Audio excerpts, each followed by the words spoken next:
ಓ ಹೊಸ ಅಭ್ಯರ್ಥಿ ಮಂಜುಳಾ ಮೇಡಮ್, ಏನ್ ಪ್ರಚಾರ ಏನ್ ಭರ್ಜರಿ ಇದ್ದಂಗೆ ಕಾಣ್ತೈತಿ. 500 ರೂಪಾಯಿ ಕೊಟ್ಟು ಆ ಮುಗ್ಧ ಅಜ್ಜಂದಿರ್ದು ಮುಂದಿನ 5 ವರ್ಷದ ಜೀವನನೇ ಹಾಳು ಮಾಡಿ ಇಡ್ತೀರಿ ನೀವು ಈ ತರ ಮಾಡ್ತಿರೋದು ಸರಿನಾ? ನಮ್ಮೂರ ಬಗ್ಗೆ ನಿನಗೆ ಅಷ್ಟೊಂದು ಕಾಳಜಿ ಏನಾರು ಇತ್ತಂದ್ರ ನೀನು ಎಲೆಕ್ಷನ್ ನಿಂತು ಬಂದು ಊರ್ ಕೆಲಸ ಮಾಡಲ್ಲ ನೋಡಣ. ನಮ್ಮ ಗುಡಿಗೆ ಯಾರು ದುಡ್ಡು ಹೆಚ್ಚಿಗೆ ಕೊಡ್ತಾರ ಅವರಿಗೆ ಓಟ್ ಹಾಕೋದು. ನಮ್ಮೂರು ಗುಡಿಗಿಂತನ ನಿನ್ನ ಮನೆದ ದೊಡ್ಡ ಸಮಸ್ಯೆ ಐತೆ ನಮ್ಮ. ನಿಮ್ಮ ಸವಾಲನ್ನು ನಾನು ಪ್ರೀತಿಯಿಂದ ಸವಾಲಾಗಿ ಸ್ವೀಕರಿಸ್ತೀನಿ. ಆಕೆ ಭಾರಿ ಮಾಡ್ತಾ ಊರು ಉದ್ದಾರನ ಅಂತಕ್ಕಿನ್ ಕಂಡಿಲ್ಲ ನಾವು. ಈ ಸಲ ನೀನೇ ನಿನ್ನ ಬಾಯಿಂದ ನನಗೆ ಮೆಂಬರ್ ಆಗಂತ ಹೇಳಕತ್ತಿ. ನಿನ್ನ ಬಾಯಿ ಅರಿಕೆಯಿಂದ ನಾನು ಮೆಂಬರ್ ಆಗೇ ಆಗ್ತೀನಿ.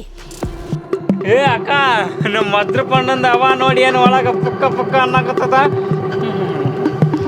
ಇಲೆಕ್ಷನ್ ಅಂದ್ರ ಪವರ್ ಬೇಕು ಬಸ್ಸ, ಪವರ್ ಬೇಕು.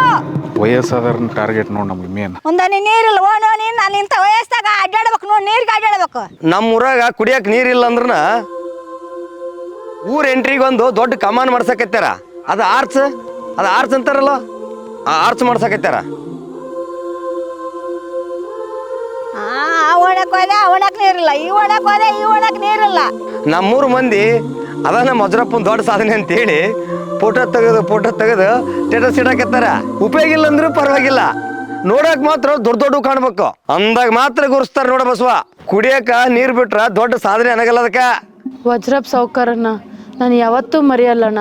ಏನ್ ಬೇ ಊಟಕ್ತೀರ ನಿಕ್ಕಿಗೆ? ನಿಮ್ಮ ಮಾತನ್ನ ಚಾಲೆಂಜು ಅಂತ ಸೀರಿಯಸ್ ಆಗಿ ತಗೊಂಡ್ರೆ ಏನು ಮಾಡ್ತೀರಿ? ಅವ್ರು ನಮ್ಮ ಪಾಲಿಗೆ ದೇವ್ರಿದ್ದಂಗ. ಊರು ಉದ್ಧಾರ ಆದ್ರಲ್ಲ ನಣ ನಾವು ಉದ್ಧಾರ ಆಗೋದು. ನಮ್ಮ ಅನುಕೂಲಕ್ಕೆ ನಾವು ಮಾಡ್ಕೊಂಡ್ರ ಊರು ಯಾವಾಗ ಉದ್ಧಾರ ಆಕತಿ? ನಮ್ಮ ವಜ್ರಪ್ಪಣ್ಣ ಇದ್ದಾನಲ್ಲ, ನಾಳೆಗೆ ಎಲೆಕ್ಷನ್ ಐತೆ ಅಂದ್ರೆ ಇವತ್ತು ರಾತ್ರಿ ನಿಮ್ಮ ಮನೆಗೆ ಕೈ ತುಂಬ ಕೊಡ್ತಾನ.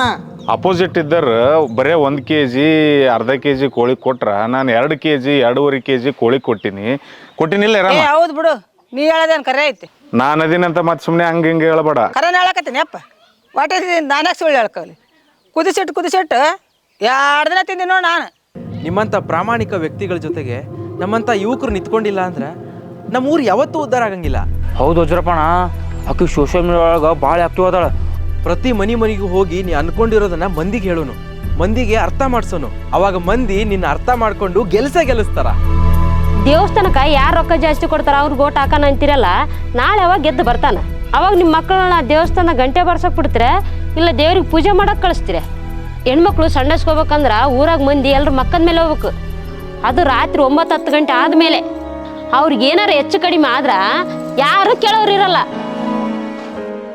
ನೀವೆಲ್ಲ ಹೇಳ್ತಿರಲ್ಲ ದೇವಸ್ಥಾನಕ್ಕೆ ಯಾರು ರೊಕ್ಕ ಜಾಸ್ತಿ ಕೊಡ್ತಾರ ಅವ್ರಿಗೆ ಓಟ್ ಹಾಕ್ತೀವಿ ಅಂತ, ಆತ್ನೂ ಮುಂದೆ ಬರಲ್ಲ. ಆಮ್ಯಾಗ ಇವ್ರು ನನಗೆ ಹೆಚ್ಚು ರೊಕ್ಕ ಕೊಟ್ಟು ಗುಡಿ ಕಡಿಸ್ಯಾರಂತಂದು ಗುಡಿಯಾಗಿನ ದೇವರು ಬರಲ್ಲ. ಇವ ಎಲ್ಲರೂ ಆಗ್ಲಾರ್ದಾರ ನಿಂತಾರ. ನಮ್ಗೆ ಯಾರು ರೊಕ್ಕ ಹೆಚ್ಚು ಕೊಡ್ತಾರ ಅವ್ರಿಗೆ ನಾವು ಓಟ್ ಹಾಕಾಕೆ. ನೋಡ್ ವಜ್ರಪ್ಪ, ಸಹಾಯ ಬೇರೆ, ಓಟಿಗಾಗಿ ಆಮಿಷ ತೋರ್ಸೋದೇ ಬೇರೆ. ಇರ್ಲಿ ನೋಡೋಣ, ನೀವು ಹೆಂಗೆ ಎಲೆಕ್ಷನ್ ಮಾಡ್ತೀರಿ ಮಾಡ್ರಿ, ನಾವು ನೋಡೋಣ. 10-15 ವರ್ಷ ಎಲೆಕ್ಷನ್ ಮಾಡೀವಿ ನಾವು, ಹೆಂಗ ಅನ್ನೋದು ನಮ್ಗೆ ಗೊತ್ತೈತೆ. ಕ್ಲಿಯರ್ ಒಮ್ಮೆ. ಹೌದು, ಚಿಂತೆ ಮಾಡಬೇಡ, ನೀನು ಚಿಂತೆ ಮಾಡಬೇಡ. ನಾನು ಗುರ್ತು ಯಾವ್ದಂತ ಹೇಳ್ತೀನಿ ನಿನಗೆ, ಯಾಕಂತ ಕೊಡ್ಲಿ ಕೊಡಲೆ. ನಾನೊಬ್ಬ ಹೆಣ್ಮಗಳಾಗಿ ಪ್ರಾಮಾಣಿಕತೆಯಿಂದ ನಮ್ಮೂರಿನ ಸಮಸ್ಯೆಗಳನ್ನ ಮುಗ್ಧ ಜನರಿಗೆ ತಿಳಿಸಿ ಅವುಗಳನ್ನು ಸರಿ ಮಾಡಿಸ್ತೀನಿ ಅನ್ನೋ ನಂಬಿಕೆಯಿಂದ ನಾನು ಓಟ್ ಕೇಳಕತ್ತೀನಿ. ನೀನೊಬ್ಬ ಗಂಡಸಾಗಿ ಇನ್ನೊಬ್ಬರ ಮನೆ ಹಾಳು ಮಾಡೋ ಪ್ಲಾನ್ ಮಾಡ್ಕೊಂಡು ಓಟ್ ಕೇಳಕತ್ತಿಯಲ್ಲ, ಅದ್ರಾಗ ದುಡ್ಡು ಕೊಟ್ಟು ಓಟ್ ಹಾಕ್ರ ಅಂತ ಕೇಳ್ಕೊಂತಿಯಲ್ಲ, ನಾಚಿಕಾಗಲ್ಲ ನಿನಗ? ಬಂದ್ಬಿಟ್ಲಿ ಇಲ್ಲಿ ಕೆಲಸ ಮಾಡತ್ ನಾನು ಪಟ್ಟಿ ಮಾಡೀನಿ, ಲಿಸ್ಟ್ ಮಾಡೀನಿ, ನೋಡ್ರಿ ಇಲ್ಲಿ ಅಂತ ಬಂದ್ಬಿಟ್ಲಿ ಇಲ್ಲಿ ಬಿದ್ಬಿಡ್ತಾವ ನಿನಗೆ ಓಟ್. ಈಗ ನನಗೆ ಓಟ್ ಹಾಕ್ರಿ, ನನಗೆ ಓಟ್ ಹಾಕ್ರಿ, ನನಗೆ ಓಟ್ ಹಾಕ್ರಿ, ನಾ ಗಟ್ರ ಹಾಕತ್ನ, ನಾನು ನೀರು ತಂದಿಡ್ತ ಮನೆಗೆ. ಈಗ ತಂದಿಟ್ಟು ಬಿಡ್ತಾಳೆ ನೀರನ್ನ. ಇಡೀ ಊರು ಹುಡ್ಕೊಂಬಂದ್ರ ನನ್ನಂತ ಕಟ್ಟ ಅಭಿಮಾನಿ ಯಾರು ಸಿಗಲ್ಲ. ನಿನ್ನ ಅಪೋಸಿಟ್ ಆ ಮಂಜುಳಾ ನಿಂತಾಳಂದ್ರ ನಮ್ಮಂತ ಅಭಿಮಾನಿಗಳ ಗತಿ ಏನ? ಈಗ ನೀ ಏನನ್ ಸೋತೆಪ್ಪ ಅಂದ್ರ ನಾನಂತ ನೇಣಕನ್ ಸಾಯೋದ್ ಗ್ಯಾರಂಟಿ.